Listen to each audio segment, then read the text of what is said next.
আমার ভাইরা জহুরা মানে কি? মা বোনদেরকে ডাক দে বলে, মা বোনেরা মনোযোগ দিয়ে শোনেন। এই জহুরা নামক আলোচনা শোনার পর আপনারা যদি আমল করতে পারেন, আল্লাহ রাব্বুল আলামিন আপনাদেরকে মা ফাতেমার সঙ্গে জান্নাত দিয়ে দিবে। জান্নাতুল বাকিতে আব্দুল কাদের জিলানী জিয়ারত করার জন্য চলে গেলেন। তার সহপাঠীরা ডাক দিয়ে বলেন, আব্দুল কাদের জিলানী, এই জান্নাতুল বাকির ভিতরে মা ফাতেমার কবর, আপনি একটু দয়া করে বলেন মা ফাতেমার কবরটা কোথায়? আমরা একটু মা ফাতেমার কবরটা জিয়ারত করতে চাই। আব্দুল কাদের জিলানী সাহাবীরা, এই জান্নাতুল বাকির ভিতরে মা ফাতেমার কবর, কিন্তু মা ফাতেমার কবরটা কোথায় এটা কিয়ামত পর্যন্ত কেউ বলতে পারবে না। সমস্ত সহপাঠী বলে, হুজুর এর কারণ কি? হুজুর এর কারণ কি? এমন সময় আব্দুল কাদের জিলানী ডাকতে বলে, ও সাহাবীরা, এর কারণ হলো আমার মা ফাতেমা ছিলেন জহুরা। সমস্ত সহপাঠী বলে, হুজুর জহুরা মানে কি? জহুরা মানে কি? এমন সময় আব্দুল কাদের জিলানী বলে, ও সাহাবীরা, জহুরা মানে যদি জানতে চাও মনোযোগ দিয়ে শুনে নাও। যেদিন নবী পৃথিবী থেকে বিদায় নিয়ে চলে গেছে, নবী পৃথিবী থেকে বিদায় নেওয়ার পর সবচাইতে বেশি কষ্ট পাইছে ফাতেমা। কোনোদিন সুন্দর করে ঘরটাকে সাজুগুজু করে নাই, কোনোদিন সুন্দর করে হাসান হোসেনকে সাজুগুজু করে দেয় নাই, নিজেও কোনোদিন সুন্দরী সাজুগুজু করে নাই। কিন্তু নবী পৃথিবী থেকে বিদায় নেওয়ার 1 নয় 2 নয় 6 মাস পরে, জোরে বলেন কয় মাস পরে? নবী পৃথিবী থেকে বিদায় নেওয়ার 6 মাস পরে মা ফাতেমা সুন্দর করে ঘরটাকে সাজুগুজু করেছেন, সুন্দর করে হাসান হোসেনকে সাজুগুজু করে দিয়েছেন, নিজেও সুন্দরী সেজে মা ফাতেমা ঘরের মধ্যে বসে আছে। এখন বলেন তো, মহিলাদের সাজুগুজু করে থাকা লাগবে কোথায়? আরো জোরে বলেন, থাকা লাগবে কোথায়? আর আমাদের বউজিরা মা বোনেরা কি করে? বাড়িতে যখন থাকে ময়লা কাপড় পরে থাকে, আর যখন কত্তা সাজে তখন চিন্তা করবেন বউ আর থাকবি না, কোথাও যাবি। কথা বলেন ঠিক কিনা? এইরকম টাইট ফিটিং বেপরদা পোশাক পরে যখন রাস্তাঘাট দিয়ে হেঁটে যায়, 10 বিঘা দূরে থেকে বৃদ্ধ মানুষ দৌড়ে এসে বলে, কার বউ যায় রে, কার বউ যায় রে। এমন সময় যদি চাচাকে ডাক দেবার হয়, কেবা চাচা আপনিও, বলে বয়স বেশি হয়েছে, মন তো পুরো হয় নাই। কথা বলে ঠিক কিনা? আমার ভাইয়ের হাসার জন্য বলি নাই, মা বোনদেরকে ডাকতে বলি, মা বোনেরা, আপনাদের জন্য 10 মিনিটের আলোচনা করব, মনোযোগ দিয়ে শোনেন। একমাত্র স্বামীর জন্য সাজুগুজু করতে হবে। রাসূল বলেছেন, একমাত্র স্বামী ব্যতীত মহিলাদের জন্য অন্য কারোর জন্য সাজুগুজু করা জায়েজ। জায়েজ। এই জন্য মা ফাতেমা সুন্দরী সেজে ঘরের মধ্যে বসে আছে। এমন সময় হযরত আলী আস্তে আস্তে ঘরের মধ্যে ঢুকে মা ফাতেমাকে দেখে মুচকি মুচকি হাসা শুরু করলেন। এখন আপনাদের জিজ্ঞাসা করি, বলেন তো, 6 মাস পরে স্ত্রীকে সুন্দরী সাজা দেখলে মনে আনন্দ লাগে কি লাগে না? হযরত আলী মুচকি মুচকি হাসা শুরু করলেন। ফাতেমা ডাকতে বলেন, স্বামী গো, আপনি এমন করে হাসবেন না। আর কোনোদিন সুন্দর করে ঘরটাকে সাজুগুজু করতে পারবো না, আর কোনোদিন হাসান হোসেনকে সাজায় দিতে পারবো না, আর কোনোদিন নিজে সাজুগুজু করতে পারবো না। তার কারণ হলো, আমার মনে হয় আজকে গভীর রাতে ফাতেমার বিদায় হবে। গাছের গোড়া কাটলে গাছ যেমন ঠাস করে পড়ে যায়, হযরত আলী তেমনি পড়ে গেলেন ঘরের মাজায়। ফাতেমা ডাকতে বলেন, স্বামী গো, আপনি এমন করে কাঁদবেন না। তার কারণ হলো, আসলে যাইতে হবে। সবাই বলেন, আসলে যাইতে হবে। আচ্ছা বলেন তো, আমরা এসেছি যাওয়ার জন্য না থাকার জন্য? কথা বলেন, যাওয়ার জন্য না থাকার জন্য? এই যে আমি আজকে আপনাদের মাহফিলের প্রধান বক্তা, এই মাহফিলে এসে এই চেয়ারে বসেছি, সামনে মাইক দিয়েছেন, সর্বোচ্চ 2 ঘন্টা 2.5 ঘন্টা সময় পাবো। এখন মাইক পাইয়া যা খুশি তাই যদি বক্তব্য দেই, আমাকে কি আপনারা যাইতে দেবেন? এ কথা বলেন, যাইতে দেবেন? এই জন্য হিসাব করে কথা বলা দরকার আছে না নাই? কথা বলা আছে না নাই? কিন্তু যারাই এসে যাওয়ার কথা ভুলে যায়, তাদের দ্বারা সমাজে 2 নম্বর কাজ বেশি হয়। কথা বলে ঠিক কিনা? যারাই এসে যাওয়ার কথা ভুলে গেছে, তাদের দ্বারা সমাজে 2 নম্বর কাজ বেশি হচ্ছে। কথা বলেন ঠিক না বেটি? এই জন্য ফাতেমা ডাকতে বলেন, স্বামী গো, আপনি এমন করে কাঁদবেন না।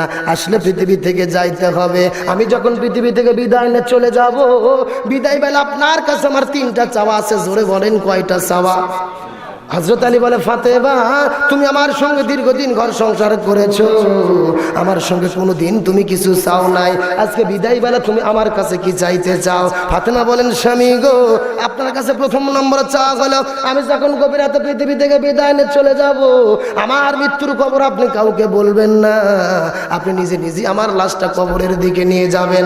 আপনি আমার স্বামী, আপনার জন্য কবর খোঁড়া বড় কষ্ট হবে, আপনার নিকট যদি কোনো বন্ধু থাকে আপনার বন্ধুকে দিয়ে কবরটা করে নেবেন। হযরত আলী বলে, ফাতেমা তোমার তিনটা চাওয়াই পূরণ করার চেষ্টা করব, কিন্তু প্রথম নম্বর চাওয়াটা তুমি কেমন চাইলে? তোমার মৃত্যুর খবর আমি কাউকে বলতে পারবো না, তুমি বলে নবীর মেয়ে ফাতেমা, তোমার মৃত্যুর খবর শুনে তাম পৃথিবী থেকে হাজার হাজার মানুষ আসবে, তোমার জন্য জানাজার নামাজ পড়ে দোয়া করবে, অথচ তোমার মৃত্যুর খবর আমি কেন কাউকে বলতে পারবো না? ফাতেমা বলেন, স্বামী গো, তাম পৃথিবীর মানুষ যদি বলে ফাতেমা ভালো ছিল, আর আপনি স্বামী যদি বলেন ফাতেমা খারাপ ছিল, আপনি স্বামী খারাপ বলার কারণে আমার থাকার জায়গা জাহান্নাম, আর তাম পৃথিবীর মানুষ যদি বলে ফাতেমা খারাপ ছিল, আপনি স্বামী যদি বলেন ফাতেমা ভালো ছিল, আপনি স্বামী ভালো বলার কারণে আমার নবীর সহিহ হাদিস অনুযায়ী আমার থাকার জায়গা জান্নাত হয়ে যাবে। ফাতেমা কি বলছে বুঝতে পারেন নাই? তাম পৃথিবীর মানুষের ভালো বলাতে কোনো লাভ নাই, আপনি স্বামী ভালো বললে আমার থাকার জায়গা জান্নাত। এখন আপনাদের জিজ্ঞাসা করে বলেন তো, আমাদের বউজিরা কি বলে? আমাদের বউজিরা কি বলে? বলে শুধু তুমি আমাকে দেখতে পারো না, গ্রামের সবাই আমাকে ভালো বলে। বলে কি বলে না? আচ্ছা বলেন তো, গ্রামের লোক ভালো বলা লক্ষণ ভালো না খারাপ? এ কথা বলেন, ভালো না খারাপ? তার মানে আবার ডিউটি করে। আমার ভাই আসার জন্য বলি নাই, মা বোনদের দুপায়ে হাত দিয়ে বলি, মা বোনেরা আপনাদের জন্য 10 মিনিটের আলোচনা করবো, মা বোনেরা মনোযোগ দিয়ে শোনেন। একমাত্র স্বামীর কাছে ভালো থাকতে হবে, অন্য কারো কাছে ভালো থাকা যাবে না। রাসূল বলেছেন, কোন মহিলা যদি এমন অবস্থায় পৃথিবী থেকে বিদায় নিতে পারে যে তার স্বামী তার উপর সন্তুষ্ট ছিল, ওই স্বামী সন্তুষ্ট থাকার কারণে আল্লাহ রাব্বুল আলামিন ওই মহিলাকে জান্নাতের মেহমান বানায়া দিবে। এই জন্য ফাতেমা ডাক দিয়ে বলেন, স্বামী গো, তাম পৃথিবীর মানুষের ভালো বলা দিয়ে কোনো লাভ নাই, আপনি স্বামী ভালো বললে আমার থাকার জায়গা জান্নাত। এই কথা শোনার পর হযরত আলী আস্তে আস্তে আবু যরের ঘরের দরজায় চলে গেলেন। আবু যরের ঘরের দরজায় গিয়ে বিষাক্ত সাপ সবল তুললে যেই রকম ফোঁস ফোঁস সাউন্ড হয়, এইরকম ফোঁস ফোঁস করে ফোঁপাই ফোঁপাই কান্না শুরু করলেন। এমন সময় আবু যর বলে, ও ভাই আলী, কত জিহাদের ময়দানে তোমাকে দেখেছি, কোনোদিন তুমি এমন করে কাঁদো নাই, অথচ আজকে তুমি কেন এমন করে কাঁদো? এমন সময় হযরত আলী বলে, আবু যর, আমার কাঁদার কারণ হলো আজকে গভীর রাতে হাসান হোসাইন তার মাকে হারাবে। আবু যর বলে, এটা সহ্য করা যায় না, এটা মেনে নেওয়া যায় না। যেদিন নবী পৃথিবী থেকে বিদায় নিয়ে চলে গেছেন, সবসময় হাসান হোসেন শুধু নানা নানা বলে ডাকতে থাকে।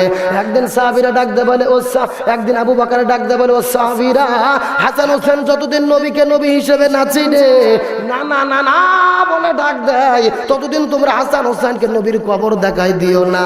তার কারণ হলো, ওই হাসান হোসেন নবীর রওজাইকে যদি নানা নানা বলে ডাক দেয়, ওই কবরের ভিতরে আমার নবী আর ঘুমায়া থাকতে পারবে না।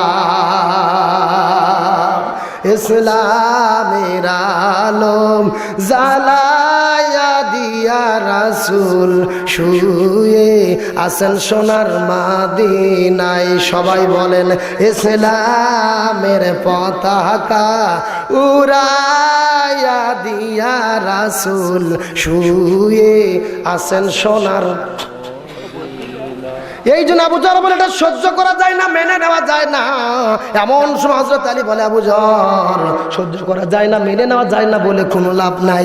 আল্লাহ তাআলা যেই সিদ্ধান্ত দেবে সেই সিদ্ধান্ত অনুযায়ী কাজ হবে। বরং তুমি জান্নাতুল বাকির পূর্ব কোণায় চলে যাও, জান্নাতুল বাকির পূর্ব কোণায় একটা কবর করো। আবু যর আস্তে আস্তে জান্নাতুল বাকির পূর্ব কোণায় চলে গেলেন। পূর্ব কোণায় গিয়ে লক্ষ্য করে দেখে একটা সবুজ রঙের বাতি জ্বলতেছে, যেই বাতির সঙ্গে কোনো তার নেই, যেই বাতির সঙ্গে কোনো সুইচ নাই, বিনা সুইচে একটা সবুজ রঙের বাতি জ্বলতেছে, ওই বাতির ছায়াটা কবরের মতো ছায়া হয়ে পড়ে আছে।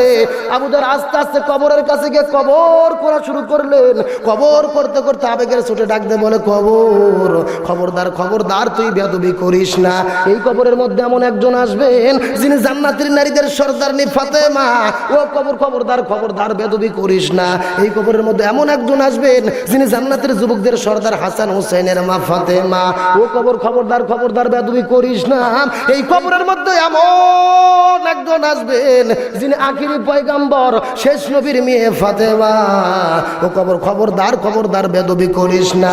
কিছুক্ষণ পরে গায়েব থেকে আওয়াজ এলো, পৃথিবীর মানুষেরা তোমরা ভালো ভাবে জেনে নাও, আমি কবর নবীর মেয়ে ফাতেমাকে চিনি না, আমি কবর হাসান হোসেনের মা ফাতেমাকে চিনি না, আমি কবর আসাদুল্লাহ গালিব হযরত আলীর স্ত্রী ফাতেমাকে চিনি না, আমি কবর চিনি আমুল। আমুল যদি ভালো হয় আমি কবর জান্নাতের বাগান হয়ে যাব, আর আমুল যদি খারাপ হয় আমি কবর জাহান্নাম ঠিকানা হয়ে যাব।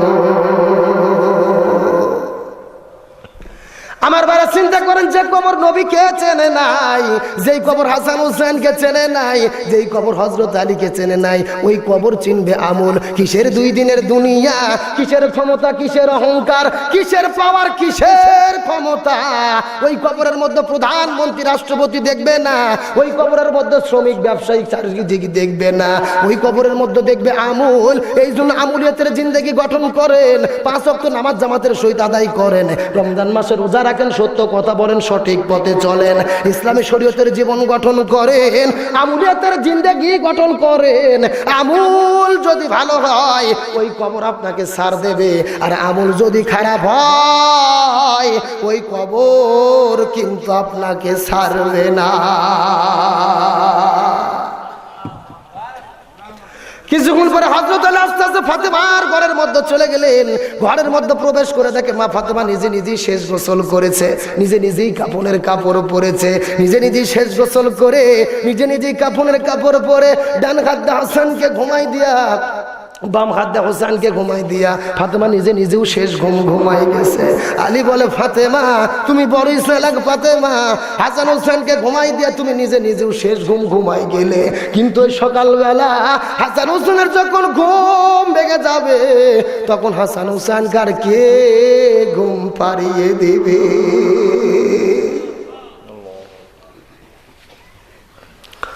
হযরত আলী ফাতেমার লাশটাকে কাঁধের উপরে নিয়ে আস্তে আস্তে জান্নাতুল বাকির দিকে যাওয়া শুরু করলেন। জান্নাতুল বাকির পূর্ব কোণার মধ্যে ঢুকে বলে, আবু যর কবর ছাড়, আবু যর কবর ছাড়। আবু যর কখন কবর ছাড়বে? অনেক আগে আবু যর ভয়ে পালিয়ে চলে গেছে। হযরত আলী কবরের কাছে গিয়ে লক্ষ্য করে দেখে কবর এখনো খোঁড়া সম্পূর্ণ হয় নাই। ফাতেমাকে এক কাঁধের ওপরে নিয়ে হযরত আলী আর এক হাতে কোদাল নিয়ে কবরটা করা সম্পূর্ণ করলেন। কবরটা করা সম্পূর্ণ করার পরে একাই ফাতেমাকে কবরস্থ করলেন। ওই ফাতেমাকে কবরস্থ করার পর ওই গভীর রাতে হযরত আলী আল্লাহর কাছে ডাক দিয়ে বলে, ও আল্লাহ, এই ফাতেমাকে আমি চিনতে পারলাম না, এই ফাতেমাকে আমি চিনতে পারলাম না। এই ফাতেমা সম্পর্কে হয়তো আমার ভাতিজি, এই ফাতেমার সঙ্গে আমার বিয়ের কোনো বৈধতা ছিল না, তুমি আল্লাহ তাআলা ঘটকালি করে এই ফাতেমার সঙ্গে আমার বিয়ে দিয়েছো। আমার ভাইরা, এই পৃথিবীতে আল্লাহ তাআলা 2টা বিয়ের ঘটকালি করেছিলেন। একটা হলেন হযরত আদম আর মা হাওয়া আলাইহিস সালামের বিয়ের ঘটকালি, আর একটা হলেন হযরত আলী আর মা ফাতিমার বিয়ের ঘটকালি। এই জন্য হযরত আলী বলে, আল্লাহ, এই ফাতেমাকে আমি চিনতে পারলাম না, এই ফাতেমা হয়তো আমার সম্পর্কের ভাতিজি, কিন্তু তুমি আল্লাহ তাআলা ঘটকালি করে এই ফাতেমার সঙ্গে আমার বিয়ে দিলে, এই ফাতেমাকে গভীর রাতে বিদায় করে দিলাম, তার মৃত্যুর খবর কেউ জানলো না। হযরত আলীর জীবনে অনেকগুলো ঘটনা মনে পড়ে যায়। হযরত আলী বলেন, একদিন আমি গভীর রাতে ঘুম থেকে উঠে দেখে ফাতেমা আমার বিছানায় নাই। আমি চিন্তা করলাম ফাতেমা কোথায় গেল। হযরত আলী বলে, আমি ঘরের দরজা খুলে দেখি ফাতেমা কালো চাদর মুড়ি দিয়ে কই যেন চলে যায়। বলে, আমিও ফাতেমার পেছনে পেছনে যাওয়া শুরু করলাম। হযরত আলী বলে, যাইতে যাইতে লক্ষ্য করে দেখি ফাতেমা আস্তে আস্তে নবীর ঘরের দরজায় গিয়ে নবীকে ডাকা শুরু করলেন, বাবা একটু ঘরের দরজা খোলেন, বাবা একটু ঘরের দরজা খোলেন। রাসূল বলে, ফাতেমা, এই গভীর রাতে তুমি কেন একা একা এসেছো? তোমার স্বামীকে কেন সঙ্গে করে আনো নাই? এমন সময় ফাতেমা ডাকতে বলে, বাবা গো, আপনার জামাই সারাদিন মানুষের বাসায় কাজ করেছে, মানুষের বাসায় কাজ করে বড় ক্লান্ত শরীরে ঘুমিয়ে পড়েছে, তার ঘুমে কষ্ট হবে, এই জন্য তাকে আমি সঙ্গে করে আনি নাই। রসুল বলে ফাতেমা তুমি কি বলতে চাও? এই কথা শোনার পরে ফাতেমা ঘরের মধ্যে ঢুকে রসুলের সামনে যখন দু হাত পেশ করেছেন, রসুল ফাতেমার দু হাতের দিকে লক্ষ্য করে দেখে ফাতেমার দু হাত আছে কিন্তু হাতে কোনো চামড়া নাই। ফাতেমা বলেন বাবা এই হাতটা যখন আমি আজকে জাতা ঘুরাচ্ছিলাম আটা বানানোর জন্য, আমার হাতে রক্ত পরে আমার হাতে রক্ত পরে আটাগুলো নষ্ট হয়ে গেছে, এই জন্য রুটি বানাইতে পারি নাই, আপনার জামাইয়ের নাতিদেরকে খাবার দিতে পারি নাই।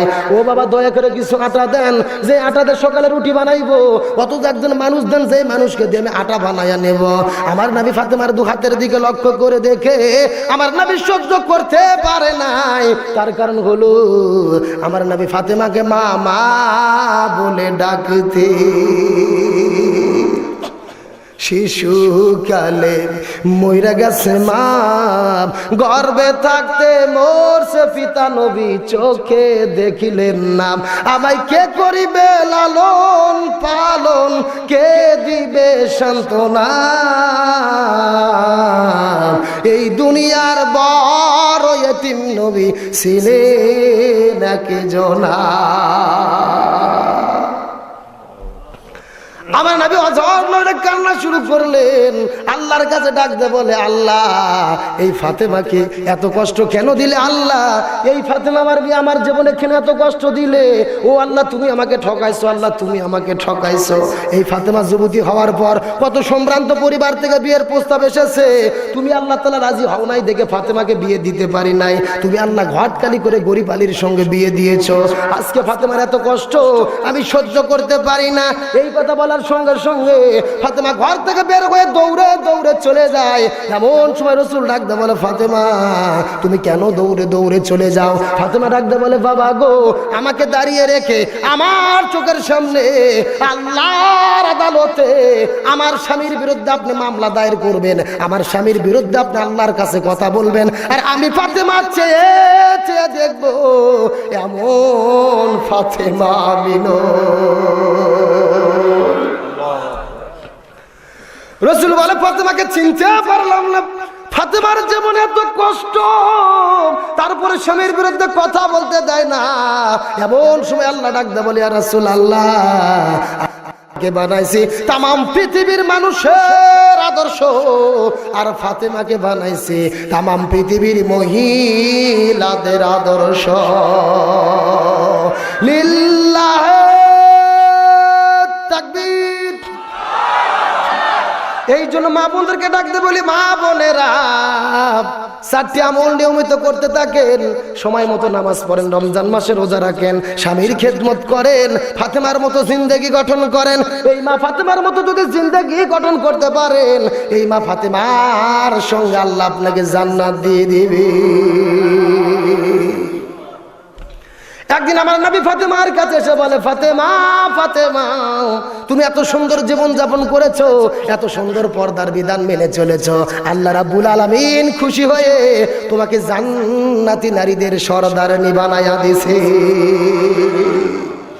রসুল বলে ফাতেমা তুমি বলে জান্নাতি নারীদের সরদারনি, এখন তোমাকে জিজ্ঞাসা করি বলো তো মহিলাদের মধ্যে সর্বপ্রথম কে জান্নাতে যাবে? ফাতেমা বলে বাবা গো, এই পৃথিবীর নিয়ম হলো কোন খেলোয়াড়ের টিমের মধ্যে যেই সর্দার, সেই সর্দার খেলোয়াড়ের মাঠের মধ্যে ঢোকে, তারপরে অন্যান্য সদস্যরা ঢোকে। কথা বলেন ঠিক কিনা? এই যে আজকের মঞ্চে প্রধান অতিথি এমপি সাহেব মঞ্চে এসেছেন, তারপরে কর্মীরা এসেছে। কথা বলেন ঠিক কিনা? এই জন্য ফাতেমা বলে বাবা গো, এই পৃথিবীর নিয়ম হলো নেতা আগে যাবে, তারপরে কর্মী যাবে, তারপরে অন্যান্য লোক যাবে, এই হিসাবে আমি তো সর্বপ্রথম জান্নাতে যাব। রসুল বলে ফাতেমা তোমার ভুল ধারণা, তুমি নেত্রী হয়েছে দেখেই সর্বপ্রথম জান্নাতে যাবে না, তোমার আগে আরেকজন মহিলা জান্নাতে যাবে।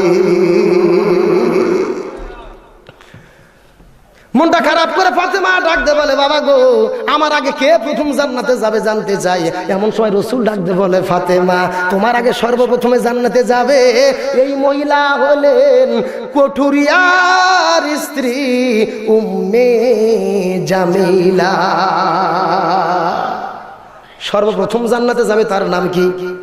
কাঠুরিয়ার স্ত্রী উম্মে জামিলা। উম্মে জামিলা কেন সর্বপ্রথম জান্নাতে যাবে মা বোনদের জানা দরকার আছে না নাই?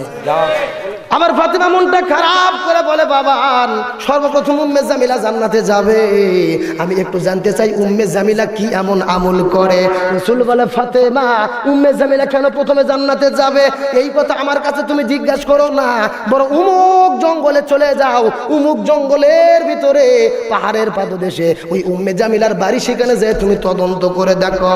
ফাতেমা বাড়ি থেকে বের হলেন তদন্ত করার জন্য। উম্মে জামিলার বাড়ির কাছে গিয়ে ডাকা শুরু করে, বোন আমার। উম্মে জামিলা ঘরের দরজা খোলো, বোন আমার। উম্মে জামিলা বলে, কে ডাকে? ফাতেমা বলে, আমি নবীর মেয়ে ফাতেমা। উম্মে জামিলা বলে, ফাতেমা বোন আমার, তুমি হলে নবীর মেয়ে ফাতেমা, তোমার সঙ্গে আমার দেখা করার দীর্ঘদিনের স্বাদ, কিন্তু আজকে তোমার সঙ্গে আমি দেখা করতে পারবো না। তার কারণ হলো আজকে আমি স্বামীর থেকে অনুমতি নিয়ে রাখি নাই। আমি যদি আপনাকে দেখা করতে চাই, আপনি আগামীকাল আবার একবার আসবেন, আর আমি স্বামীর থেকে অনুমতি নিয়ে রাখবো, তারপরে আপনার সাথে দেখা করব। ফাতেমা চিন্তা করে না, মেলা জান্নাতি নারীদের সর্দারনি, আমি বললাম নবীর মেয়ে ফাতেমা, আমার সঙ্গে দেখা করার জন্য হাজার হাজার মানুষ লাইন ধরে থাকে, আমি তাদের সঙ্গে দেখা করি না, অথচ উম্মে জামিলার সঙ্গে দেখা করতে আসলাম। উম্মে জামিলা বলে, আমি স্বামীর অনুমতি ছাড়া দেখা করব না। মনটা খারাপ করে ফাতেমা বাড়ির দিকে চলে গেলেন। পরের দিনে সকালবেলা ফাতেমা আবার বাড়ি থেকে বের হলেন উম্মে জামিলার বাড়িতে যাওয়ার জন্য। এমন সময় ছোট্ট সন্তান হাসান হোসাইন ডাকতে বলে, মা গতকাল তুমি কোথায় গিয়েছিলে, তোমার সঙ্গে যাইতে চাই। ফাতেমা হাসান হোসাইনকে সঙ্গে করে নিয়ে রওনা শুরু করলেন। যাইতে যাইতে জামিলার বাড়িতে চলে গেলেন। ওই জামিলার বাড়ির দরজায় গিয়ে ডাকা শুরু করলেন, বোন আমার জামিলা, একটু দরজা খোলো বোন আমার জামিলা। এমন সময় ডাকতে বলেন, জামিলা আমি তো আপনার দরজা খুলে দিতে চাই। সঙ্গে সঙ্গে হোসাইন ডাকতে বলে, মা এই বাড়িতে মনে হয় তুমি গতকালকে এসেছিলে। এমন সময় উম্মে জামিলা ডাকতে বলে, বোন আমার, আপনার সঙ্গে ছোট্ট একটা বাচ্চার কণ্ঠ শোনা যায়, ছেলেটাকে? ফাতেমা বলে, এই আমার ছোট ছেলে হোসাইন। উম্মে জামিলা বলে, বোন আমার, আপনার সঙ্গে দেখা করার অনুমতি পাইছি, কিন্তু আপনার ছোট্ট সন্তান হোসেনের সঙ্গে দেখা করার অনুমতি পাই নাই, এই জন্য আপনার সঙ্গে আমি দেখা করতে পারবো না। আপনি দয়া করে মনে কষ্ট নেবেন না, বাড়িতে ফিরে যান, আগামীকালকে আবার আসবেন। আগামীকাল আসলে আমি স্বামীর থেকে অনুমতি নিয়ে রাখবো, তখন আপনার সাথে দেখা করব। স্বামীর অনুমতি ছাড়া কারোর সঙ্গে দেখা করে? এখন আপনাদের জিজ্ঞেস করি, বলুন তো, আমাদের বউজিরা কয়েকজনের সঙ্গে দেখা করে? যুবতী হওয়ার পরে কয়েকজনের সাথে দেখা করে? কত হাজার কত লক্ষ যে বেয়া পুরুষের সঙ্গে দেখা করে, তার কোনো সুযোগ নাই, তার কোনো হিসেব নাই। কথা বলেন ঠিক কিনা? আমার ভাই উম্মে জামিলা বলে, বোন আমার, আপনি মনে কষ্ট নেবেন না, আপনি দয়া করে ফিরে যান। ফাতেমা মনটা খারাপ করে বাড়িতে গিয়ে কান্না শুরু করলেন। এমন সময় রাসূল ডাকতে বলে, ফাতেমা তুমি কেন কান্না শুরু করলে? ফাতেমা ফাতেমা বলে, বাবা গো, আপনার আল্লাহ আমাকে জান্নাতি নারীদের সর্দারনি বানাইলো, আর উম্মে জামিলাকে সর্বপ্রথম জান্নাতে কেন দেবে? এই ঘটনা জানার জন্য 2 দিন যাবত উম্মে জামিলার বাড়িতে যাই, অথচ উম্মে জামিলা ঘরের দরজা খোলে না, আমি তাদের সঙ্গে দেখা করতে পারি না। ছোট ছেলে হুসাইন ডাকতে বলে, না না, আমার মাকে তুমি কেন এত কষ্ট দাও? আমি আর আমার মা দেখা করার জন্য গেলাম, অথচ ওই মহিলা এত বড় বেয়াদব, এত বড় বেয়াদব, ওই মহিলা আমাদের সঙ্গে দেখা করলো না। ফাতেমা কান্না করতে করতে রাত্রি পার হয়ে গেল। পরের দিন সকালবেলা হুসাইনকে সঙ্গে করে নিয়ে ফাতেমা যখন উম্মে জামিলার বাড়ির দিকে রওনা শুরু করলেন, এমন সময় ফাতেমার বড় ছেলে হাসান ডাকতে বলে, মা গতকাল তুমি হুসাইনকে কোথায় সঙ্গে করে নিয়ে গিয়েছিলে? আজকে একটু তোমার সঙ্গে আমি যাইতে চাই। মা ফাতেমা হাসান আর হুসাইনকে নিয়ে ওই উম্মে জামিলার বাড়িতে যখন চলে গেলেন, উম্মে জামিলার বাড়ির দরজায় গিয়ে ডাকে, বোন আমার দরজা খোলো, তোমার সঙ্গে দেখা করতে চাই। এমন সময় হাসান ডাকতে বলে, মা গো মা, গতকালকে তুমি হোসাইনকে এখানেই নিয়ে সঙ্গে করে এসেছিলে, তুমি কি গতকালকে হোসাইনকে নিয়ে এই বাড়িতে এসেছিলে? এমন সময় বাড়ির মধ্য থেকে জামিলা ডাকতে বলে, বোন আমার, গতকাল আপনার সঙ্গে ছোট ছেলের একটা কণ্ঠ শুনেছিলাম, কিন্তু আজকে একটা বড় ছেলের কণ্ঠ শোনা যায়, এই ছেলেটাকে? এমন সময় বলে, ফাতেমা বোন আমার, আমার বড় ছেলে হাসান। এমন সময় উম্মে জামিলা বলে, বোন আমার, আপনার পায়ে ধরে ক্ষমা চাই, মনে দুঃখ নেবেন না, কষ্ট নেবেন না, আপনার সঙ্গে দেখা করার অনুমতি পাইছি, আপনার ছোট ছেলে হোসেনের সঙ্গে দেখা করার অনুমতি পাইছে, কিন্তু আপনার বড় ছেলে হাসানের সঙ্গে দেখা করার অনুমতি পাই নাই। আপনি দয়া করে ফিরে যান, আপনি আগামীকাল আবার আসবেন, তাহলে আপনার আগামীকাল আপনার সঙ্গে আমি দেখা করব। মা বোনদের ডাকতে বলি, মা বোনেরা, আপনাদের জন্য আলোচনা করতেছি, মা বোনেরা মনোযোগ দিয়ে শোনেন। জান্নাতি নারীদের গুণাবলী কেমন হওয়া দরকার, আর জান্নাতি নারী হইতে হলে আপনাদের কি কি করতে হবে। ফাতেমা কেন জান্নাতি নারীদের সর্দারনি, আর উম্মে জামিলা কেন সর্বপ্রথম জান্নাতে যাবে, একটু মনোযোগ দিয়ে শুনে নেন। ফাতেমা মন খারাপ করে বাড়ির দিকে চলে গেল। পরদিন ফাতেমা আস্তে আস্তে জামিলার বাড়িতে আসলেন।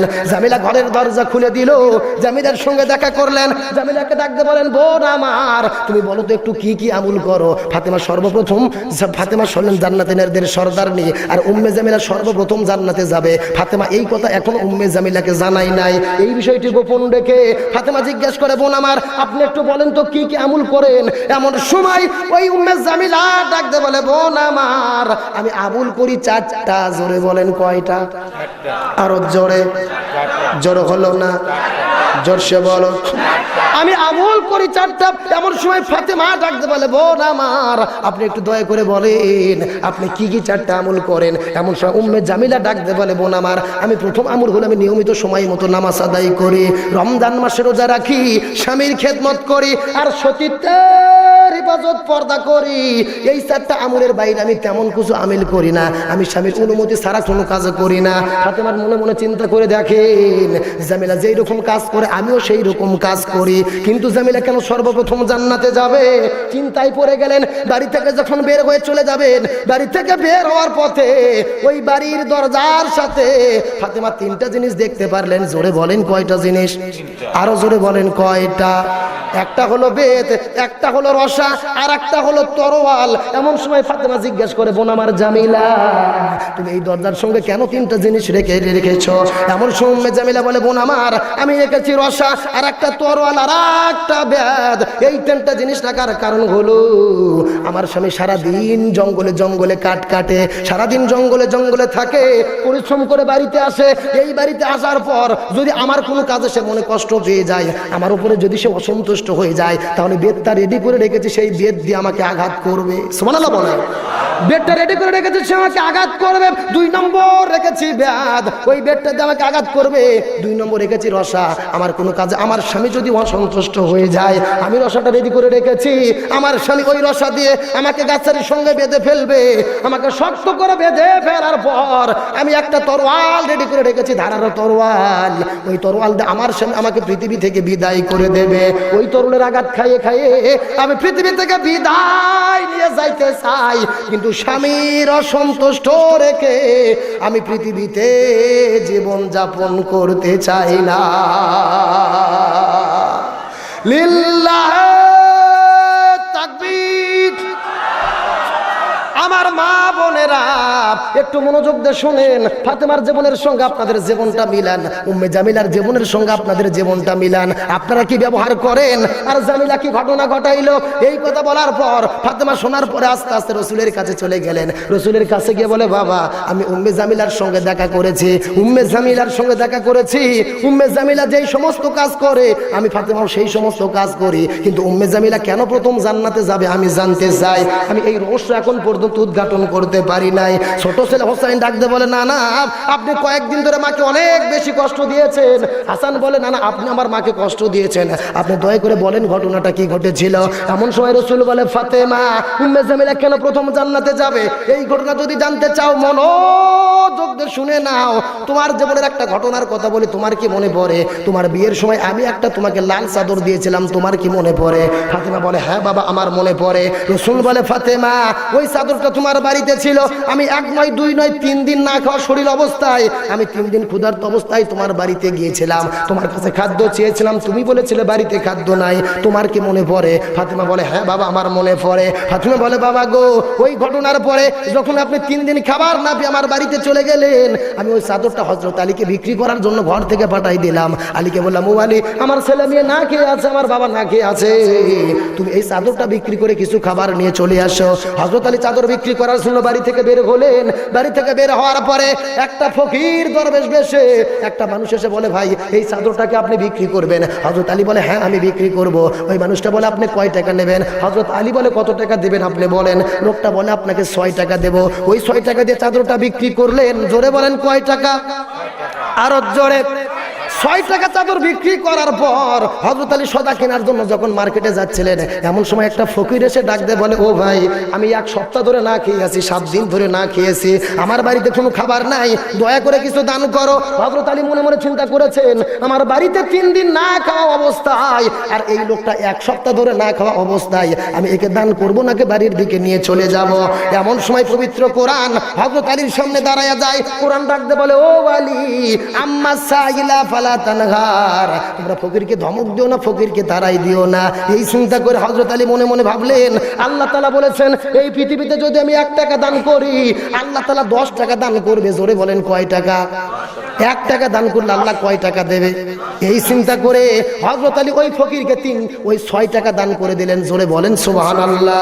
ওই 6 টাকা দান করার পর হযরত আলী মন খারাপ করে বাড়ির দিকে খালি হাতে ফিরে আসতেছেন।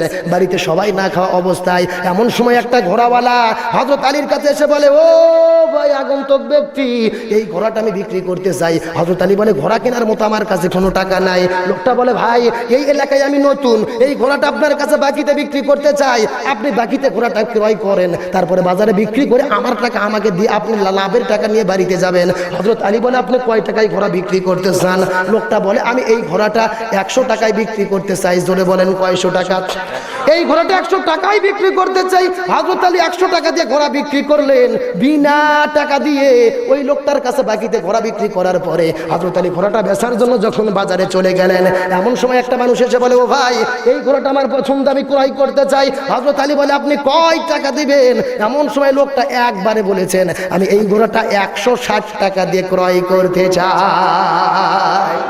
ঘোড়াটা 160 টাকাতে বিক্রি করার পরে হযরত আলী চলে গেলেন। যেই মানুষের কাছ থেকে 100 টাকাতে ঘোড়া কিনে নিয়েছিলেন বাকিতে, ওই লোকটাকে 100 টাকা দিয়ে দিলেন। হযরত আলীর কাছে থাকে কয় টাকা? আরো জোরে বলেন কয় টাকা? আর হযরত আলী দান করেছিল কয় টাকা? হযরত আলী 6 টাকা দান করেছেন, আর আল্লাহ 60 টাকা দিয়ে এই পৃথিবীতে প্রমাণ করেছেন, ও পৃথিবীর মানুষেরা তোমরা ভালো পথে দান করো, 1 টাকা দানের ফলাফল এই পৃথিবীতে আমি 10 টাকা দিয়ে দিব। লিল্লাহে তাকবীর। হযরত আলী 60 টাকা নিয়ে আস্তে আস্তে বাজারের দিকে চলে গেলেন। বাজারে যাওয়ার পরে 60 টাকার অনেক বেশি খাবার কেনার পর বাড়ির দিকে যখন চলে গেলেন, বাড়িতে যাওয়ার পরে ফাতেমা জিজ্ঞেস করে, ও স্বামী আলী, আমি তো তোমার কাছে একটা চাদর বিক্রি করতে দিয়েছিলাম, সর্বোচ্চ চাদরের দাম হবে 5 থেকে 10 টাকা, কিন্তু তুমি এত খাবার কোথা থেকে নিয়ে আসলে, এত টাকা কোথায় পেলে? এই হিসাব না দেওয়া পর্যন্ত আমার বাড়িতে তোমাকে ঢুকতে দেব না।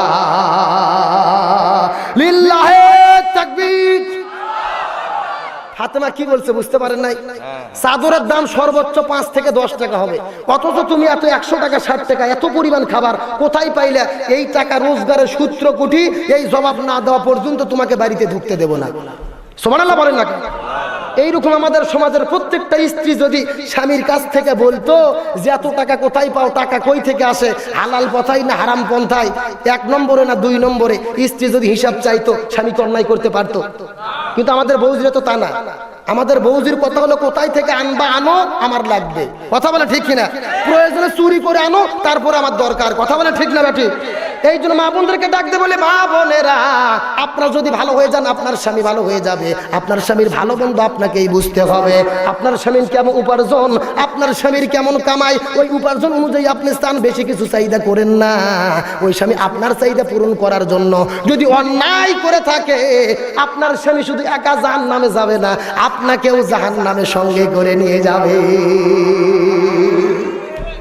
এমন সময় ফাতেমা রাসূলের কাছে চলে গেলেন। রাসূলের কাছে গিয়ে বলে, ইয়া রাসূলুল্লাহ, আপনার জামাই অনেকগুলো খাবার নিয়ে এসেছে, আমি তার কাছে জানতে চাই খাবারগুলো কোথায় থেকে আসলো। রাসূল বলে, ফাতেমা, আসল ঘটনা মনোযোগ দিয়ে শোনো। তোমার স্বামী এইরকম স্বামী নয়, তোমার স্বামী 2 নম্বর পন্থায় কোনো উপার্জন করে নাই, কিন্তু এত টাকা কোথায় পাইলো মনোযোগ দিয়ে শুনে নাও। তুমি যখন চাদর বিক্রি করার জন্য হযরত আলীকে বাড়ি থেকে বের করে দিয়েছো, ওই আলী যখন চাদর বিক্রি করতে গেছে, যেই মানুষটা চাদর কেনার জন্য এসেছিল, এই মানুষটা কোনো সাধারণ মানুষ নয়, এ হলেন আল্লাহর ফেরেশতা জিবরাইল। ওই চাদরটা বিক্রি করার পরে ওই টাকা নিয়ে যখন হেঁটে হেঁটে যাচ্ছিল, এমন সময় যেই ফকিরটা ফকির বেশে টাকা আদায় করতে আসে, এই ফকিরটা সাধারণ কোনো ফকির নয়, এ আল্লাহর ফেরেশতা জিবরাইল। ওইটা করার পরে ওইটাকে নিয়ে যখন একটা আগন্তুক ঘোড়া নিয়ে আসতেছিল, ওই ঘোড়াটা বিক্রি করার জন্য, ওই ঘোড়াটা সাধারণ কোনো মানুষ নয়, এই ঘোড়াটি আল্লাহর পক্ষ থেকে জান্নাতি ঘোড়া এসেছে। ওই ঘোড়ার সঙ্গে যে মানুষটা ছিল, ওই মানুষটি সাধারণ মানুষ নয়, আল্লাহর ফেরেশতা ইসরাফিল। ওই ঘোড়াটা নিয়ে যখন বাজারে বিক্রি করতে গেছে, ওই বিক্রিটি যেই ঘোড়াটি যেই মানুষটি ক্রয় করেছে, ওই মানুষটি সাধারণ কোনো মানুষ নয়, ওই মানুষটি হলেন জান্নাতি মানুষ, আল্লাহর ফেরেশতা আজরাইল। লিল্লাহি তাকবীর। রাসূল ডাকতে বলে, ফাতেমা মনোযোগ দিয়ে শোনো, আমি 3 দিন না খাওয়া অবস্থায় তোমার বাড়িতে যখন গেলাম, আল্লাহ তাআলা এত বেশি মায়া মহব্বত করেছেন, তুমি চাদরটা, ওই বিয়ের চাদরটা আমাকে সন্তুষ্ট করার জন্য স্বামীকে বিক্রি করতে দিলে, আল্লাহ তাআলা অন্তরে সহ্য করতে পারে নাই। ওই চাদরটা আল্লাহ বিক্রি করে সেই টাকা আবার দান গ্রহণ করে আবার জান্নাত থেকে ঘোড়া পাঠাইয়া, ওই ঘোড়া আবার আল্লাহ নিজেই ফেরেশতাদের নিয়ে ক্রয় করাইয়া ওই ঘোড়া নিয়ে গেছে জান্নাতের ভিতরে, ওই চাদর গেছে জান্নাতের ভেতরে। ওই কিয়ামতের ময়দানে হাসর নাসর যখন হিসাবগুলো শেষ হয়ে যাবে, আল্লাহ তাআলা তোমার প্রতি এত রাজি খুশি হয়েছেন, তোমাকে হেঁটে হেঁটে জান্নাতে ঢুকাবে না, ওই ঘোড়ার পিঠে তোমাকে জান্নাতে ঢুকাবে। যেহেতু ঘোড়া একা একা হেঁটে যেতে পারে না, ঘোড়ার গলায় একটা লাগাম লাগে, এই লাগামটা হবে তোমার ওই চাদর, লাল চাদর। আর ওই লাগাম যেহেতু একজন ধরে ধরে নিয়ে যেতে হয়, একটা মানুষের দরকার, এই মানুষ হবে উম্মে জামিলা। উম্মে জামিলা তোমার সামনে ওই ঘোড়ার লাগাম ধরে ধরে ওই জান্নাতের ভেতরে যাবে, আর তুমি ঘোড়ার পিঠে চড়ে চড়ে জান্নাতের মধ্যে চড়ে যাবে। লিল্লাহি তাকবীর। এই জন্য উম্মে জামিলা সর্বপ্রথম জান্নাতে যাবে। হযরত আলী কবরের পাশে দাঁড়িয়ে আছে, মনে আছে না নাই? শেষ করে দেবো নাকি? মোটামুটি 2.5 ঘন্টা হয়ে গেছে, কিছুক্ষণ চলবে নাকি? হযরত আলী কবরের পাশে দাঁড়িয়ে আল্লাহর কাছে জিজ্ঞাসা করে বলে, আল্লাহ, এই ফাতেমাকে আমি চিনতে পারলাম না। এইরকম বলতে বলতে হযরত আলী লক্ষ্য করে দেখে ফাতেমার কবরটা তার সামনে খুঁজে পাওয়া যায় না, কবরটাও মাটির সঙ্গে নিচে চলে গেছে। হযরত আলী ডাক দিয়ে বলে, আল্লাহ, এই ফাতেমাকে আমি চিনতে পারলাম না, এই ফাতেমার কবরটা উধাও হয়ে চলে গেল। সকালবেলা হাসান হোসেনের ঘুম ভেঙে গেলে কবরটা কেমন ভাবে দেখাবো, এমন সময় গায়ের থেকে আওয়াজ আসে, আলী, এই পৃথিবীতে ফাতেমা এত সুন্দর জীবন যাপন করেছে, আল্লাহ তাআলা ফাতেমার প্রতি এত বেশি রাজি খুশি হয়ে গেছে, এই জন্য আল্লাহ তাআলা ফাতেমার কবরকে জহুরা নামক ডিগ্রি দিয়ে তার কবরকে কিয়ামত পর্যন্ত পর্দা করেছে। আমার ভাইরা, জহুরা মানে হলো মানিক মুক্তা।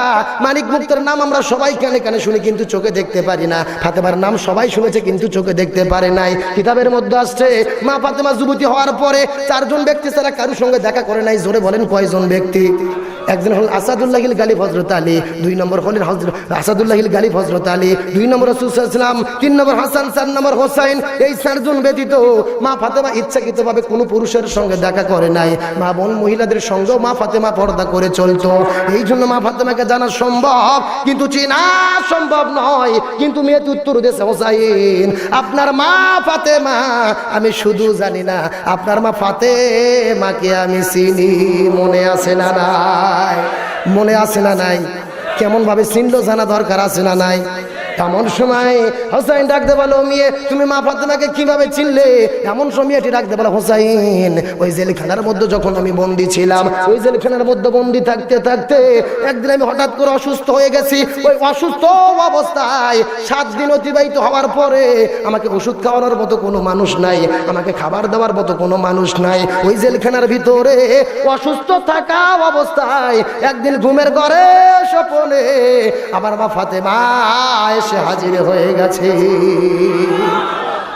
আমি ফাতেমাকে লক্ষ্য করে দেখেছি, বাম গালে কালো তিল আছে, থুতুনির নিচে লাল দাগ আছে, ভুরুগুলো মোচড়ানো। হোসাইন ডাকতে বলে, ও মেয়ে দাঁড়াও দাঁড়াও দাঁড়াও, আমি তোমার কাছে 1 নম্বরের প্রশ্নের উত্তর যেমন কামনা করেছি, তার চাইতে তুমি 100 ভালো উত্তর দিয়েছ।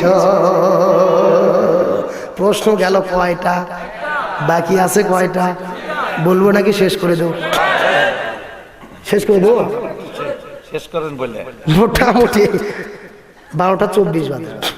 আচ্ছা, আর 10 মিনিটে শেষ করে দেই, মন খারাপ করবেন নাকি? শেষ পর্যন্ত আখিরি মোনাজাত না করে যাবেন না। এই আদা করতে কারা কারা প্রস্তুত আছেন দু হাত তুলে দেখেন তো দেখি। লিল্লাহে তাকবীর, লিল্লাহে তাকবীর। আল্লাহ কবুল করুক, সকলে হাত নাও। আমার বার হুসাইন ডাকতে বলে, ও মেয়ে, তোমার কাছে আমার 2 নাম্বার প্রশ্ন হলো, মনোযোগ দিয়ে শুনে নাও। তুমি বলো তো, বলো তো, তুমি নাকি 6 বছর বয়সে ইসলাম ধর্ম গ্রহণ করেছো। 6 বছর যখন কোনো মেয়ের বয়স হয়, এই মেয়ের ভালো বোঝারই বয়স হয় না, অথচ 6 বছর বয়সে তুমি কিভাবে ইসলাম ধর্ম গ্রহণ করলে? এই ছোট মেয়েটি 6 বছর বয়সে ইমানের পরীক্ষা দিতে দিতে কেমন ভাবে ইসলাম ধর্ম গ্রহণ করলেন, মুসলমান ইমানদার হিসেবে আমাদের জানা দরকার আছে না নাই? মেয়েটি ডাকতে বলে, হুসাইন, আমার ইসলাম ধর্ম গ্রহণের ঘটনা যদি জানতে চান মনোযোগ দিয়ে শোনেন। রোম দেশে আমার বাড়ি, রোম দেশে আমার ঘর। আমার দাদা রোম সম্রাট কাইসার, জোরে বলেন নাম কি? আমার দাদা রোম সম্রাট কাইসার একদিন আমাকে ডাকতে বলে, নাতনি রে, আমি খেলা দেখতে যাব, তুই কি আমার সঙ্গে খেলা দেখতে যাবি? এখন আপনাদের জিজ্ঞাসা করি, বলেন তো, ছোট ছোট মেয়ে যারা হয় তাদের খেলা দেখার নিষেধ কম হয় না বেশি হয়? ছোট মেয়েটি ডাকতে বলেন, দাদা আমি খেলা দেখতে যাইতে চাই। এই কথা বলার পর দাদা নাতনিকে সুন্দর করে সাজুগুজু করে দিয়ে খেলা দেখানোর জন্য যখন বের হলেন, ওই ছোট মেয়েটি বলেন, বাড়ি থেকে বের হওয়ার পর যাইতে যাইতে বিশাল বড় মরু প্রান্তরে চলে গেলাম। যাই লক্ষ্য করে দেখি চতুর্পাশে হাজার হাজার মানুষ দাঁড়িয়ে আছে, আর হাজার হাজার মানুষের মাঝখানে একটা মানুষকে দাঁড়িয়ে রাখা হয়েছে। যে মানুষের সামনে বিশাল বড় তেলের ডেকসি, তেলগুলো টকবক টকবক করে ফুটতেছে, আগুনগুলো দাউ দাউ করে জ্বলতেছে, আর চতুর্পাশের হাজার হাজার মানুষ এই মাঝখানের মানুষটিকে শুধু লক্ষ্য করে বলতেছে, মার মার। এমন সময় ছোট মেয়েটি ডাকতে বলেন, দাদা আপনি বলেন খেলা দেখানোর জন্য নিয়ে আসবেন, অথচ হাজার হাজার মানুষ এই মানুষটিকে কেন মার মার বলে ডাকতেছে? দাদা ডাকতে বলেন, নাতনি রে, ওটা মানুষ না রে, মানুষ না, ওইটা হইল মুসলমান। আমার বাড়ার তাম পৃথিবীতে ইহুদি বলেন, খ্রিস্টান বলেন, বৌদ্ধ বলেন, নাসারা বলেন, তারা কিন্তু কোনোদিন মুসলমানদেরকে মানুষ মনে করে না। আজকে সিরিয়ার দিকে তাকান, মুসলমানদের হত্যা করতেছে। ফিলিস্তিনের দিকে তাকান, ইহুদিরা মুসলমানদের হত্যা করতেছে। এই কাশ্মীরের দিকে তাকান, হিন্দুরা মুসলমানদের হত্যা করতেছে। মায়ানমারের দিকে তাকান, বৌদ্ধরা মুসলমানদের হত্যা করতেছে। লাশগুলো টুকরো টুকরো করে সাগরে ভেসে দিচ্ছে, মা বোনদেরকে ধর্ষণ করে করে হত্যা করতেছে। ও রাজশাহীর মুসলমান, এখান থেকে প্রমাণ হয়ে যায়, আপনি ইহুদি বলেন, খ্রিস্টান বলেন, বৌদ্ধ বলেন, নাসারা বলেন, তারা কিন্তু কোনোদিন মুসলমানদেরকে মানুষ মনে করে না। তারা যদি মুসলমানদের মানুষ মনে করত, তাহলে এমন ভাবে হত্যা করতে পারতো না। এই শুনে দাদা ডাকতে বলে, নাতনি রে, ওটা মানুষ রে, মানুষ না, ওইটা হইল মুসলমান। আর আজকের খেলাটি যেমন তেমন খেলা নয়, এটা হলো মুসলমান মারার খেলা। আমার বাড়ি রোম সম্রাট কায়সার পৃথিবীতে নাই, কিন্তু রোম সম্রাট কায়সারের যোগ্য উত্তরসূরি পৃথিবীতে আছে না নাই? কথা বলেন, আছে না নাই? তার বাস্তব প্রমাণ হলেন মায়ানমারের প্রেসিডেন্ট ডাইনি ওয়াং সাং সুচি। কথা বলেন, কথা বলেন। রোম সম্রাট কায়সার পৃথিবীতে নাই, রোম সম্রাট কায়সারের যোগ্য উত্তরসূরি পৃথিবীতে আজও আছে। তারা আজকেও কিন্তু মুসলমানদের হত্যা করতেছে। ছোট মেয়েটি ডাকতে বলেন, কিছুক্ষণ পরে লক্ষ্য করে দেখলাম 2 জন মানুষ আস্তে আস্তে মানুষটির কাছে চলে গেল। ওই মানুষের কাছে গিয়ে বলে, ও মানুষ, তোমার সামনে বিশাল বড় তেলের ডেকসি, তেলগুলো টকবক টকবক করে ফুটতেছে, আগুনগুলো দাউ দাউ করে জ্বলতেছে, তুমি আল্লাহ নবীর কালেমা ছাড়ো, আল্লাহ নবীর কালেমা ছাড়লেই তোমাকে মুক্ত করে দেওয়া হবে। এমন সময় মানুষটা আল্লাহ নবীর কালেমা ছাড়লেন না। এই ছোট মেয়েটা আস্তে আস্তে মানুষটির কাছে চলে গেল। ওই মানুষের কাছে গিয়ে বলে, ও মানুষ, তোমার সামনে বিশাল বড় তেলের ডেকসি, তেলগুলো টকবক টকবক করে ফুটতেছে, এই তেলের মধ্যে ফেলে দিলেই তুমি বিদায় নেবে, অথবা তুমি কালেমা ছাড়ো, তাহলে তুমি মুক্ত পেয়ে যাবে। মিষ্টি ডাক দে বলে, ও মেয়ে, তোমার বয়স কম, তুমি বুঝতে পারবা না। আল্লাহর প্রতি ঈমান আনার পর ঈমানের পরীক্ষা দিতে দিতে এই ফুটন্ত তেল কেন, অগ্নিকুণ্ড কেন, একবার কেন, বারবার কেন, আমি লক্ষ কোটি বার শহীদ হয়ে চলে যাব, তারপরে ও কালেমা হারা হব না। লিল্লাহে তাকবীর। আমি পৃথিবী থেকে শহীদ হয়ে চলে যাব, তারপরেও কালেমা হারা হব না। ওই মেয়েটি বলেন এই কথা বলার পরে কিছুক্ষণ পরে আমার দাদা রোম সম্রাট কায়সার ওই মানুষটির কাছে গিয়ে বলে, ও মানুষ, আমি হলাম রোম দেশের রাজা, রোম দেশের বাদশাহ, রোম সম্রাট কায়সার, তুমি আমার কাছে জীবন ভিক্ষা চাও, তুমি কালেমা ছেড়ে দাও, তাহলেই তুমি মুক্ত পেয়ে যাবে, অথবা ফুটন্ত তেলের মধ্যে ফেলে ফেলে তোমাকে হত্যা করা হবে। মানুষটি ডাকতে বলে, রোম সম্রাট কায়সার, শুধু তুমি কেন, তাম পৃথিবীর মানুষকে সাক্ষ্য রেখে বলতে চাই, আল্লাহর প্রতি ঈমান আনার পর যে আল্লাহর কাছে একবার আমি আমার মাথা অবনত করেছি, ওই আল্লাহর ঈমানের প্রতি অবিচল থাকার কারণে একবার কেন বারবার কেন আমি লক্ষ কোটি বার শহীদ হয়ে চলে যাব, তারপরেও কোনো মানুষের কাছে জীবন ভিক্ষা চাবো না। আমার বারে ইমানদার বান্দা যারা হবে আস্তে আস্তে ফুটন্ত তেলের মধ্যে ঝাঁপ দেবে, আস্তে আস্তে অগ্নিকুণ্ডের মধ্যে ঝাঁপ দেবে, আস্তে আস্তে ফাঁসির কাছে ঝুলবে, তারপরেও রাষ্ট্রপতির কাছে জীবন ভিক্ষা চাবে না।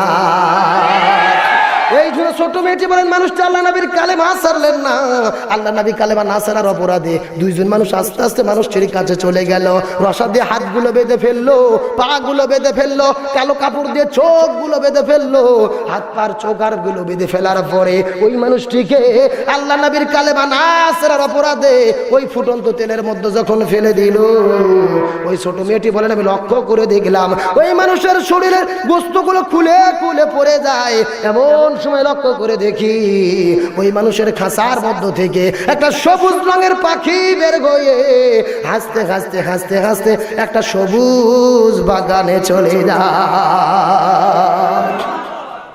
আমার ভাইরা, মুমিন বান্দার খাঁচাকে আপনি গুলি করে হত্যা করতে পারবেন, মুমিন বান্দার খাঁচাকে আগুনে ফালায় হত্যা করতে পারবেন, মুমিন বান্দার খাঁচাকে ফাঁসির কাছে ঝুলিয়ে হত্যা করতে পারবেন, কিন্তু মুমিন বান্দার খাঁচার ভিতরে আল্লাহ তাআলা যে পাখি সৃষ্টি করেছেন এই পাখির কিন্তু কোনো মৃত্যু নাই। আল্লাহ তাআলা কোরআনুল কারীমের মধ্যে করেছেন ঘোষণা, ওয়ালা তাকুলু লিমান ইউকতালু ফি সাবিলিল্লাহ, সূরা বাকারা 2 নম্বর পারা 3 নম্বর পৃষ্ঠার 7 নম্বর লাইন 2 নম্বর করে 154 নম্বর আয়াত, তাফসীরে ফি জিলালিল কুরআন আল্লামা সাইয়্যিদ কুতুব রাহমাতুল্লাহ আলাইহি বলেন, ও পৃথিবীর মানুষেরা, আল্লাহর প্রতি ঈমান আনার পর যেই মানুষগুলো ঈমানের পরীক্ষা দিতে দিতে পৃথিবী থেকে বিদায় নিয়ে চলে যায়, এই মানুষগুলোকে তোমরা মৃত বলো না, এই মানুষগুলো হলো জীবিত, বরং এই মানুষগুলো পৃথিবী থেকে বিদায় নেওয়ার সাথে সাথে আল্লাহ তাআলা তাদের জান্নাতের মেহমান বানায়া দেয়। এই জন্য মুমিন বান্দার কাছে আগুনে ফালায় হত্যা করা যাবে, মুমিন বান্দার কাছে তেলে ফালায় হত্যা করা যাবে, মুমিন বান্দার কাছে ফাঁসি দিয়ে হত্যা করা যাবে, কিন্তু মুমিন বান্দার খাঁচার পাখিকে হত্যা করা যাবে না, বরং ওই মুমিন বান্দার খাঁচার পাখিকে আল্লাহ তাআলা ইল্লিন নামক জান্নাত দিয়ে দেবে। লিল্লাহি তাকবীর। এই জন্য ছোট মেয়েটি বলেন, আমি লক্ষ্য করে দেখলাম ওই মানুষটি ফুটন্ত তেলের মধ্য থেকে পাখিটা যখন হাসতে হাসতে চলে যায়, আমি তখন চিন্তা করে দেখলাম এটা এমন কোন ধর্ম, এমন কোন কালেমা যেই কালেমা পড়ার কারণে পৃথিবী থেকে হাসতে হাসতে বিদায় নিয়ে চলে যাওয়া যায়, ওই ফুটন্ত তেলের মধ্য থেকে হাসতে হাসতে বিদায় নিয়ে যাওয়া যায়। এই ধর্মটি সাধারণ কোনো ধর্ম নয়, এই কালেমা কোনো সাধারণ কালেমা নয়। এই চিন্তা করে আমি সঙ্গে সঙ্গে কালেমা পড়ে নিলাম। সবাই বলেন লা ইলাহা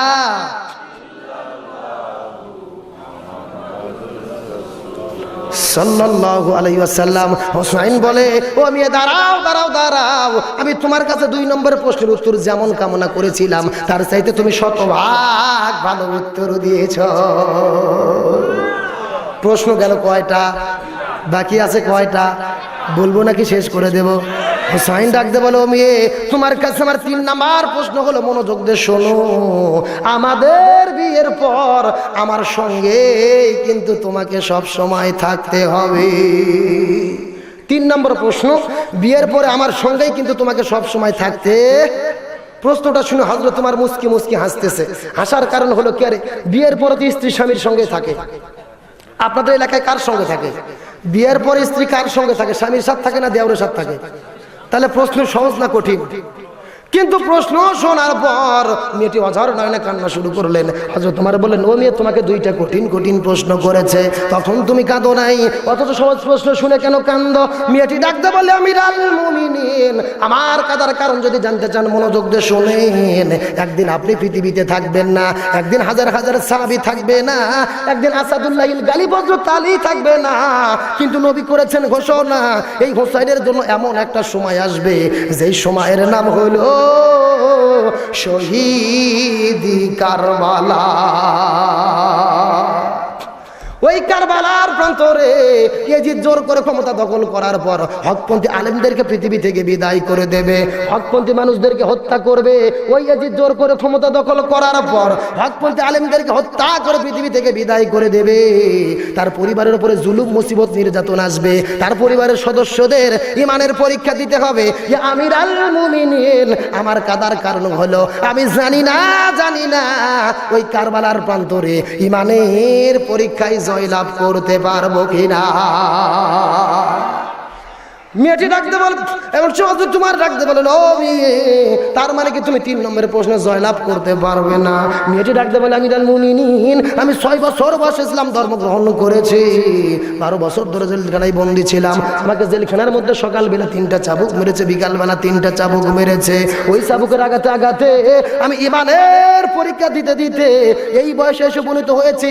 আমি প্রয়োজন আবার একবার আর কারবালার প্রান্তরে যাব, অস্ত্রের কাছে বুক পাতিয়ে দেবো, তেলের মধ্যে ঝাঁপ দেবো, অগ্নির মধ্যে ঝাঁপ দেব, আমি প্রয়োজনে শহীদ হয়ে চলে যাব, তারপরে ঈমান হারা হব না। আমার ভাইরা, পৃথিবীতে যত নবী রাসূল এসেছেন ইমানের পরীক্ষা দিয়েছেন, যত সাহাবায়ে কেরাম এসেছেন ইমানের পরীক্ষা, যত আল্লাহর ওলি পীর বুজুর্গ এসেছেন ইমানের পরীক্ষা দিয়েছেন। আপনি আমিও যদি মুসলমান মুমিন হই, আল্লাহ ইমানের পরীক্ষা গ্রহণ করবে। এই জন্য আল্লাহ কোরআনুল কারীমের মধ্যে করেছেন ঘোষণা, ওয়ালা নাবলুওয়ান্নাকুম বিশাইয়্যিন মিনাল খাউফি ওয়াল জুই ওয়া নাকসিম মিনাল আমওয়ালি ওয়াল আনফুসি ওয়াস সামারা। সূরা বাকারা 2 নম্বর পারা 3 নম্বর পৃষ্ঠা 8 নম্বর লাইন 2 নম্বর উপর 155 নম্বর আয়াত। তাফসীরে ফি জিলালিল কোরআন আল্লামা সাইয়্যিদ কুতুব রাহমাতুল্লাহ আলাইহি বর্ণনা করে বলেন, ও পৃথিবীর মানুষেরা, তোমরা যদি ইমানদার মুমিন বলে দাবি করো, আল্লাহ তাআলা তোমাদের ইমানের পরীক্ষা গ্রহণ করবেন। ইমান এনেছি বললেই আল্লাহ তাআলা ছেড়ে দেবে না, ইমানের পরীক্ষা না দেওয়া পর্যন্ত ইমান পাকাপোক্ত হবে না। এই জন্য ইমানের পক্ষে থাকবো, কালেমার পক্ষে থাকবো, কোরআনের পক্ষে থাকবো।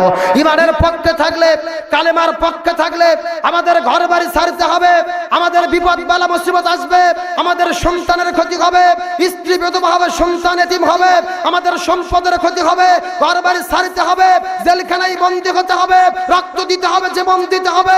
আমরা ঘর বাড়ি ছাড়া হব, রক্ত দিব, জীবন দেব, শহীদ হব, তারপরেও কোরআনের পথ থেকে বিসবা করব না, বাতিলের কাছে মাথা নত করব না। কারা কারা রাজি আছেন আল্লাহর কাছে 2 হাত তুলে দেখা।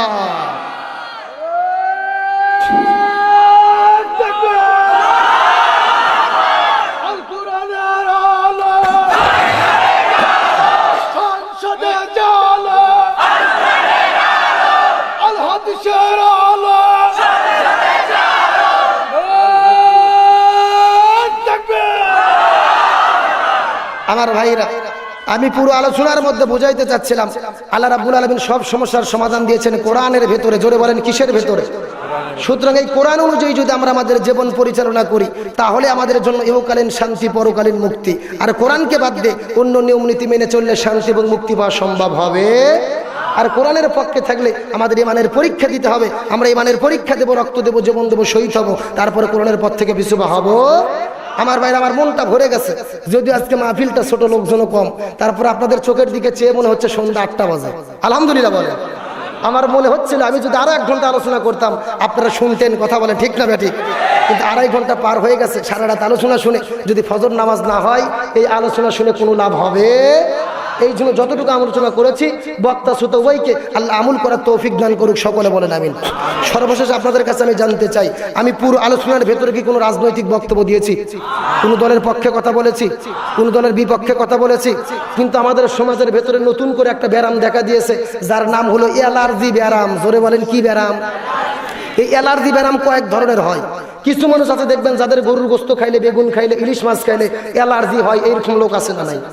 আবার কিছু লোক আছে যাদের গন্ধ শুনলে অ্যালার্জি হয়, এরকম লোক আছে না নাই?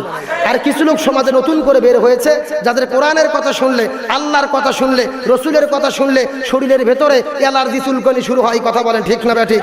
আমার ভাইরা, আমার আলোচনা শুনে যদি আপনার মনে কষ্ট লেগে থাকে, আপনি ভুল পথে আছেন, তওবা করে কোরআনের পথে ফিরে আসেন। যে আলোচনা শুনে আজকে আপনার মনে কষ্ট লেগেছে, আগামীকালে একই আলোচনা শুনে আপনার মনে আনন্দ লাগবে। কথা বলেন ঠিক না ঠিক? আমাদের ভাইরা, আল্লাহ রাব্বুল আলামিন আমাদের সবাইকে কোরআনের সঠিক বক্তব্য বুঝে আমল করার তৌফিক দান করুক। সকলে বলেন আমিন।